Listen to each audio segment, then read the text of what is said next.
मित्रों, अब ज्ञान जो है कहीं भी बिखेर सकते हैं। जिस प्रकार से कि रोशनी है, घर में जलाइए और बाहर में जलाइए, वह कहीं भी प्रकाश देगी। उसी प्रकार से बीरबल बादशाह से कहा कि सरकार, हम तो समुद्र के तट पर अकेले रहे रहेंगे, लेकिन आप एक हमें लंच दे दीजिए, पानी में चलने वाला, नहीं पानी वाला जहाज, और एक उसका ड्राइवर चाहिए, चालक।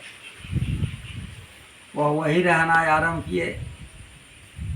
अब वहाँ से क्रोस देश विदेश के बड़े बड़े पूंजीपतियों का कारोबार जो होता था, जो वहाँ से गुजरता था, अब उस लंच पर चढ़ करके वह चालक को कहता था, चलो वो जो आगे जो जा रहा है जहाज, उसको रोकना है। वहाँ जा करके रोकते थे और कहते थे कि हमारे मालिक बादशाह का आदेश है, हमें समुद्र के तट पर इसलिए स्थान दिए कि हमें दिन भर में कितना ढेव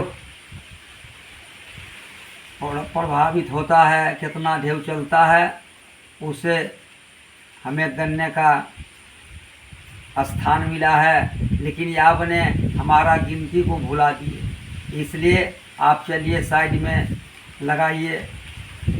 अब बड़े बड़े पूंजीपतियों का उस पर कारोबार होता था। वह सोचे कि अगर 2-4 घंटा रोक लिया तो हमें बीमारस लग जाएगा, इसलिए कुछ से कुछ पैसा दे दे करके निकल जाते थे। इसी रूप में बीरबल बराबर 2-4 गो जहाज इसी रूप में पकड़ते थे, और जो वेतन था उस वेतन से चौगुना प्रतिदिन कमाते थे। इसी रूप में कारोबार चलने लगा। अब यही अपने वाणी को विराम करते हैं।